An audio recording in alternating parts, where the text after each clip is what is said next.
स्वागत है एक बार फिर से हमारे YouTube चैनल मार्केट गुरु में। दोस्तों 90% रिटेल इन्वेस्टर्स जो होते हैं वो मार्केट में अपना पैसा लूज़ करके जाते हैं। इसका मेन जो रीज़न होता है वो ये दो पॉइंट्स होते हैं। पहला पॉइंट जो होता है वो होता है होप। किसी भी स्टॉक में होप करके ख़रीदना, आशा करके ख़रीदना कि वो स्टॉक आगे चल के आपको मल्टीपल रिटर्न देने वाला है। ये एक फर्स्ट रीज़न होता है जिसके वजह से लोग 90% अपना पैसा लूज़ कर जाते हैं। जो दूसरा मेन रीज़न होता है वो होता है इमोशंस। एक्चुअली में होता क्या है कि जब भी कंपनी में रिसेशंस आते हैं, स्टॉक मार्केट में रिसेशंस आते हैं या स्टॉक गिरने लगता है तो लोग अपने इमोशंस को कंट्रोल नहीं कर पाते और वहाँ पे अपने स्टॉक को वो शॉर्ट करने लगते हैं, अपने स्टॉक बेचने लगते हैं। इससे होता क्या है कि वो अपने स्टॉक को लॉन्ग टर्म के लिए होल्ड नहीं कर पाते और वो अपना पैसा यहाँ पे लूज कर जाते हैं। तो बेसिकली हम 4 पॉइंट्स पे बात करते हैं सारे वीडियो में। अगर आप किसी भी कंपनी में इन्वेस्ट करना चाहते हो तो आपको 4 बेसिक पॉइंट्स पे ध्यान देने होंगे। अगर इस 4 बेसिक पॉइंट्स पे आप ध्यान देके किसी भी स्टॉक को खरीदते हो तो आप अपना पैसा कभी भी लूज़ करके नहीं जाओगे और आपको अच्छी खासी प्रॉफिट जनरेट करके मिलेगा। जैसे कि फर्स्ट पॉइंट जो है वो ये है कि product segment of stock. Product segment क्या है, किसी भी स्टॉक में अगर आप बाय कर रहे हो उसका किस टाइप का प्रोडक्ट बनाती है, ये चीज़ बहुत ज़रूरी है क्योंकि आगे आने वाले फ्यूचर में उस प्रोडक्ट का यूज़ क्या है, कितना ग्रो करने वाली है वो कंपनी, ये हमारा दूसरा पॉइंट है। तो ये ज़रूरी हो जाता है कि अगर आप किसी भी सेगमेंट में इन्वेस्ट करना चाहते हैं, जैसे आईटी हो गया, केमिकल हो गया, जिसकी अभी बात हम करने वाले हैं, ऐसे दो केमिकल स्टॉक के बारे में इस वीडियो में, जो कि बहुत ही हाई ग्रोइंग कंपनी है और आपको अच्छा खासा रिटर्न दे के जाने वाली है। और पिछले 2-3 सालों में ये प्रूव हो चुका है कि केमिकल स्टॉक्स जो हैं वो शेयर मार्केट में सबसे ज़्यादा रिटर्न दे के जा रहे हैं। तो ये 2 पॉइंट्स हो गए। तीसरा पॉइंट्स जो हमारा है वो है फंडामेंटल्स। हम फंडामेंटल्स चेक करते हैं, फाइनेंशियल्स चेक करते हैं, शेयर होल्डिंग्स चेक करते हैं कि क्या कंपनी का फाइनेंशियल्स है, फंडामेंटल्स हैं। और चौथा जो पॉइंट होता है वो होता है कि is good time to buy. क्या ये सही समय है इस स्टॉक को खरीदने का। अगर सही टाइम पे आप किसी भी स्टॉक में पैसे लगाते हैं तो आपको अच्छा खासा रिटर्न दे के ही दे के जाएगा, आप अपना पैसा कभी लूज़ नहीं करोगे। तो ये 4 पॉइंट है जिसके बेस पे हम किसी भी स्टॉक को एनालाइज कर सकते हैं और उसमें अपने पैसे लगा सकते हैं अगर ये चारों पॉइंट फुलफिल होते हैं तो इस वीडियो में मैं दो केमिकल सेक्टर के स्टॉक्स की बात करने वाला हूं जो कि बहुत ही हाई ग्रोइंग कंपनी है और पिछले 5 सालों में 3 गुने 4 गुने की बढ़ोतरी से आगे बढ़ रही है और लगातार बढ़ती हुई नज़र आ रही है। तो चलिए वीडियो को स्टार्ट करते हैं। उससे पहले अगर आप चैनल पर नए हैं तो चैनल को सब्सक्राइब कर लीजिए और वीडियो आपको पसंद आती है तो प्लीज़ वीडियो को लाइक कर दीजिए क्योंकि ये वीडियो बहुत ही इन्फॉर्मेटिव होने वाली है। तो जो पहला जो हमारा स्टॉक है उसके प्रोडक्ट सेगमेंट की अगर मैं बात करूं तो यहाँ पे आप देख सकते हैं बेसिकली दो प्रोडक्ट सेगमेंट में ये डील करता है। जो फर्स्ट है वो केमिकल्स है और दूसरा जो है फार्मा है। अभी एक ही कंपनी है, ये इसी साल में डीमर्ज होने वाली है और बेसिकली पर्टिकुलरली दो अलग अलग फील्ड पे दोनों कंपनियां काम करेंगी। एक पर्टिकुलर केमिकल्स में काम करेंगी और एक पर्टिकुलर फार्मा में काम करेंगी। तो ये कंपनी का जो प्रोडक्ट सेगमेंट है वो बहुत हाई ग्रोइंग है और अच्छा खासा आपको मार्केट में रिटर्न देके जाने वाला है। जो केमिकल्स में है ये बहुत सारे प्रोडक्ट्स अपने केमिकल्स में बनाती है, जैसे कि यहाँ पे देख सकते हैं ये सारे प्रोडक्ट्स ये केमिकल्स के सेगमेंट में बनाती है और ये सारे जो प्रोडक्ट्स हैं वो एग्रो और काफ़ी सारे और फील्ड्स में यूज होते हुए नज़र आएंगे आपको। जो फार्मा की कंपनी है वो फार्माक्यूलस मेडिसिन्स और जो भी हमारे नेसेसिटी वाली चीज़ें हैं वो बनाती है, जैसे कि स्किन केयर हो गया, एनालिजिक हो गया, ये सारी चीज़ें ये कंपनी फार्माक्यूल्स चीज़ों में बनाती है। तो ये एक हाई ग्रोइंग कंपनी है और इसका प्रोडक्ट सेगमेंट काफ़ी ब्रॉड है, काफ़ी सारी चीज़ें ये केमिकल्स में कवर कर रही है। अगर मैं बात करूँ तीसरे पॉइंट की तो इसके फंडामेंटल्स के बारे में हम देखेंगे और एनालाइज करेंगे कि इनका फंडामेंटल्स क्या कह रहा है। जैसे कि मेरे स्क्रीन पे देख सकते हैं आप, इसके फंडामेंटल से पहले हम इसके कस्टमर बेस को देखेंगे अगर, तो यहाँ पे देख सकते हैं इसके कस्टमर बेस भी काफ़ी तगड़े हैं। मार्केट में पॉलीमर्स की काफ़ी सारे प्रोडक्ट्स हैं, इनके कस्टमर्स हैं सॉरी, और जो पेंट्स या पिगमेंट्स ये सारी चीज़ों को लेकर भी काफ़ी सारे इनके कस्टमर्स हैं और एग्रो इंटरमीडिएट्स के भी काफ़ी सारे इनके जो है कस्टमर्स हैं। फार्मास्यूटिकल्स में भी काफ़ी सारे इनके, जैसे सिप्ला हो गया, ल्यूपिन हो गया, जो बड़े बड़े ब्रांड्स हैं वो इनके कस्टमर्स हैं। तो ओबियसली ये कंपनी आगे चल के बहुत ज़्यादा ग्रो करने वाली है। अगर मैं बात करूँ इसके फंडामेंटल्स की, तो हम इसके फंडामेंटल्स के बारे में बात करेंगे और यहाँ पे देखेंगे, जैसे कि मेरे स्क्रीन पे आप देख सकते हैं, मैं बात कर रहा हूँ आरती इंडस्ट्री एलटीडी की। जो ये केमिकल की कंपनी है वो काफ़ी ग्रोइंग कंपनी है और काफ़ी पिछले दिनों में चर्चों में रही है। जैसे करंट प्राइसिंग की अगर मैं बात करूँ तो ये 760 से 80 के बीच में ट्रेंड कर रहा है। और यहाँ पे देख सकते हैं इसका 52 वीक्स लो जो है वो 668 के आसपास है। तो ये ऑलमोस्ट अपने 52 वीक्स लो के आसपास आपको मिल रहा है, तो एक अच्छी बाइंग अपॉर्चुनिटी क्रिएट करता है। 52 वीक्स हाई की प्राइसिंग जो है उसकी यहाँ पे देख सकते हैं वो 1100 से 1200 के आसपास है। तो एक अच्छी खासी बाइंग अपॉर्चुनिटी है आपके लिए, और यहाँ पे आप इसको खरीदते हैं तो आगे चल के अच्छी खासी आपको रिटर्न दे के ये कंपनी जाएगी। अगर इसेंशियल्स की बात करूँ, कंपनी इसेंशियल्स की बात करूँ, तो यहाँ पे देख सकते हैं जो इसकी मार्केट कैप है वो 28,000 के आसपास है, जो कि एक मिड स्मॉल कैप की कंपनी है। तो स्मॉल कैप की कंपनी या मिड कैप की कंपनियों का सबसे बड़ा फ़ायदा ये होता है कि इनको डबल ट्रिपल होने में ज़्यादा टाइम नहीं लगता और बहुत जल्दी ग्रो करती हैं। इसकी डिविडेंड की बात करूँ तो डिविडेंड भी अच्छा खासा पे करती है अपने इन्वेस्टर को, 0.45% के आसपास है। और इसकी अगर प्रॉफिट ग्रोथ की बात करूँ, जैसे कि यहाँ पे देख सकते हैं इसकी प्रॉफिट ग्रोथ 150% के आसपास है, जो कि बहुत ही अच्छा है इस कंपनी के लिए। सेल्स ग्रोथ भी अच्छा खासा है 59.5054%, जो कि बहुत ही बढ़िया है इस कंपनी के लिए। रिटर्न ऑन इक्विटी की अगर मैं बात करूं तो 28% है।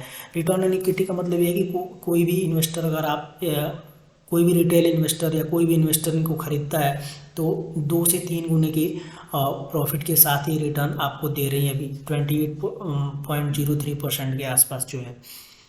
अगर मैं इसके शेयर होल्डिंग पैटर्न्स की बात करूं तो यहाँ पे जैसे कि देख सकते हैं मेरे स्क्रीन पे, इनका शेयर होल्डिंग पैटर्न्स भी अच्छा खासा है। जैसे कि यहाँ पे आप देख सकते हैं प्रोमोटर्स की होल्डिंग जो है वो 44% है, पब्लिक की होल्डिंग जो है वो 28% है, और सबसे इम्पोर्टेंट जो होता है वो होता है वेरीफाइड इन्वेस्टर्स। जो इंस्टीट्यूशनल इन्वेस्टर्स होते हैं उनकी होल्डिंग यहाँ पे देख सकते हैं 30% के आसपास है, जो कि जिसका मतलब ये है कि ये कंपनी बहुत ही अच्छी है, क्योंकि इसमें जो वेरीफाइड इन्वेस्टर्स हैं उन्होंने भी अपना इन्वेस्टमेंट कर रखा है।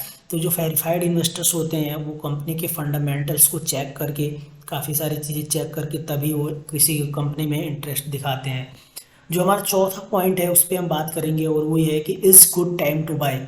ये फोर्थ पॉइंट जो है इसके बारे में बात करेंगे, और यहाँ पे देखेंगे कि क्या ये कंपनी इस समय बाय करने के लिए अच्छी है, क्या इस कंपनी के इस समय अच्छे सस्ते दामों में कंपनी के शेयर्स आपको मिल रहे हैं। तो इसके लिए हम अपने टेक्निकल एनालिसिस पे चलते हैं और यहाँ पे देखेंगे इसके ग्राफ को। तो लास्ट 5 ईयर्स में इसने 28.5% का CAGR रिटर्न दिया है। मतलब हर लास्ट 3 से 5 साल में ये कंपनी 2-4 गुने के आसपास बढ़ रही है, जो कि बहुत अच्छी बात है। और यहाँ पे अगर आप देखेंगे तो एक यहाँ पे डाउनवर्ड साइड दिखाई देता हुआ आपको नज़र आएगा, जो कि एक अच्छी खासी आपको बाइंग अपॉर्चुनिटी क्रिएट करके देता है। तो इस कंपनी में अगर आप इस समय पैसे लगाते हैं तो ये आपको अच्छी खासी रिटर्न प्रोवाइड करके देने वाली है।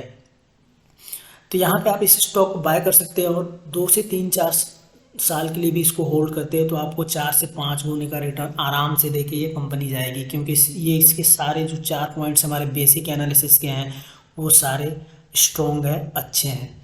तो चलिए हम बात करते हैं दूसरे स्टॉक के बारे में। उसके कंपनी ओवरव्यू की अगर हम बात करें, कंपनी की डिटेल्स की बात करें, तो यहाँ पे आप देखेंगे कि ये लीडिंग प्रोड्यूसर्स हैं सोडियम नाइट्रेट की। यहाँ पे आप देख सकते हैं नेट रिवेन्यू जो इसका मार्च 2012 में जो आया था वो था 6,845 करोड़। लार्जेस्ट प्रोड्यूसर्स है फिनॉल और एसेटीन की। तो ये company basically sodium nitrate, phenol, acetone इन टाइप के प्रोडक्ट्स में डील करती है, और ये टॉप 3 जो है अमोंग्स ग्लोबल प्लेयर्स में आती है, जो कि बहुत अच्छी बात है। ग्लोबली अच्छे खासे इसके मार्केट शेयर है, और इंडिया में 3 से 4 जगह इनके मैन्युफैक्चरिंग जो हब हैं वो लगे हुए हैं, जैसे हैदराबाद, मुंबई और कर्नाटका, इन सारी चीज़ों पे। गुजरात में इसका सबसे बेसिक और मेन प्लांट है वो गुजरात में है। तो ये कंपनी जैसे कि यहाँ पे देख सकते हैं 6 मैन्युफैक्चरिंग फैसिलिटीज़ 6 सिटीज़ में ये अभी डील कर रही है। और यहाँ पे देख सकते हैं कि एक्सपोर्ट ओवर 30 कंट्रीज़, इंडिया के अलावा ये बाहर के कंट्रीज़ में भी एक्सपोर्ट करती हैं, जो कि इस कंपनी के लिए बहुत अच्छी बात है। 50 ईयर्स का लीगेसी है, और अच्छे खासे फार्मा में भी ये अपने प्रोडक्ट को बनाती है। यहाँ पे देख सकते हैं production, IPA production, pharma and sanitizers. तो ये कंपनी एक अच्छी खासी फंडामेंटल के साथ अच्छे खासे कस्टमर बेस के साथ आगे बढ़ती हुई नज़र आ रही है। तो मैं बात कर रहा हूँ यहाँ पे दीपक नाइट्रेट की। दीपक नाइट्रेट की बात कर रहा हूँ और यहाँ पे देख सकते हैं इसके फंडामेंटल्स के बारे में भी हम बात करेंगे। जो प्रोडक्ट सेगमेंट है इसका वो काफ़ी अच्छा है और इसके फ्यूचर्स भी, जैसे मैं बताया, केमिकल के जो फ्यूचर्स हैं वो काफ़ी अच्छे हैं और काफ़ी 2-3 साल में प्रूव हो चुका है कि केमिकल के जो स्टॉक्स हैं वो सबसे ज़्यादा रिटर्न जनरेट करके दिए हैं। अब यहाँ पे देख सकते हैं इसकी करंट प्राइसिंग जो है वो है इस समय 2200 के आसपास, 2100 से 2200 के आसपास ये ट्रेड कर रहा है। 52 वीक्स लो की जो प्राइसिंग है वो 1600 रुपये है और 52 वीक्स हाई की जो प्राइसिंग है वो 3000 के आसपास है। तो आपको एक मिड रेंज में बाइंग अपॉर्चुनिटी मान सकते हैं इसको। अगर आगे चल के और भी गिरता है 3 से 4% तो आप इसको डेफिनेटली ख़रीद लेना चाहिए, क्योंकि ये अपने 52 वीक्स के लो के मिड रेंज में है और हाई के मिड रेंज में है यहाँ पे, जैसे कि आप देख सकते हैं। अब बात करेंगे इसके फंडामेंटल्स के बारे में। जैसे कि यहाँ पे मेरे स्क्रीन पे आप देख सकते हैं जो कंपनी के फंडामेंटल्स हैं वो देख सकते हैं कि इसके मार्केट कैप जो है वो 30,000 करोड़ के आसपास है और जो इसकी डिविडेंड है वो 0.32% के आसपास है, जो कि एक अच्छी खासी पैसे इनकम जनरेट करने का जरिया बन सकता है हमारे रिटेल इन्वेस्टर्स के लिए। यहाँ पे देख सकते हैं जो सेल्स ग्रोथ है वो 38.80% के आसपास है। प्रॉफिट ग्रोथ भी अच्छी खासी है 37.07%। जो प्रोमोटर्स की होल्डिंग है वो 55% है। आगे हम चल के देखेंगे कि इसमें वेरीफाइड इंस्टीट्यूशंस की होल्डिंग है वो कितनी है और कितने इसमें जो हमारे रिटेल इन्वेस्टर्स हैं वो कितने हैं। यहाँ पे देख सकते हैं, जैसे कि मेरे स्क्रीन पे हम चलते हैं देखते हैं। यहाँ पे देख सकते हैं प्रोमोटर्स की जो होल्डिंग है वो 45.72% है। पब्लिक की जो होल्डिंग्स है वो 34.51% है, जो कि हमारे रिटेल इन्वेस्टर्स होते हैं। सबसे इम्पोर्टेंट जो आ जाता है वो आ जाता है हमारा इंस्टीट्यूशनल इन्वेस्टर्स। जो वेरीफाइड इन्वेस्टर्स होते हैं उनकी होल्डिंग यहाँ पे आपको 20% के आसपास दिखाई देती हुई नज़र आ रही है, जो कि इस कंपनी को ये बताती है कि ये कंपनी कितना फाइनेंशियली और फंडामेंटली स्ट्रॉन्ग है।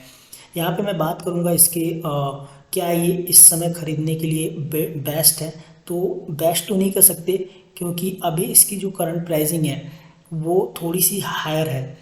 अगर आपको यहाँ पे डिप देखने को नज़र आता है आगे चल के, तो यहाँ पे आप इसको ख़रीद सकते हैं। ये वाला जो सपोर्ट है ये जब टूटता है और ये नीचे जाता है तो ये आराम से आपको 1800, 1600, 1700 के आसपास ये मिल जाएगा। यहाँ पे इसको आप ख़रीद सकते हैं। तो ये 2 कंपनियाँ थी हमारे जो केमिकल सेक्टर्स की, जिसमें आप इन्वेस्टमेंट कर सकते हैं और आपको ये लॉन्ग टर्म में अच्छी खासी रिटर्न जनरेट करके देने वाली हैं। जो इसने 3 साल में, जैसे कि आप देख सकते हैं यहाँ पे CAGR इसका 93.7%, ऑलमोस्ट 10 गुने के आसपास से ये कंपनी बढ़ी हुई है। तो ये कंपनी आगे चल के और ग्रो करने वाली है। और जैसे इसका प्रोडक्ट सेगमेंट ब्रॉड है और ये एक्सपोर्ट करती है ओवर 30 कंट्रीज़, तो ये कंपनी आगे चल के बहुत ही ग्रो करने वाली है और इसमें आप इन्वेस्टमेंट अभी कर सकते हैं। तो इस वीडियो में इतना ही, बाकी हम बात करेंगे, ऐसे वीडियो आपके लिए लाते रहेंगे। और ये वीडियो अगर आपको इन्फॉर्मेटिव लगा है तो प्लीज़ वीडियो को लाइक कर दीजिए और चैनल पे नए हैं तो चैनल को सब्सक्राइब कर लीजिए। ऐसे वीडियो आपको हम लाते रहेंगे। थैंक यू, धन्यवाद।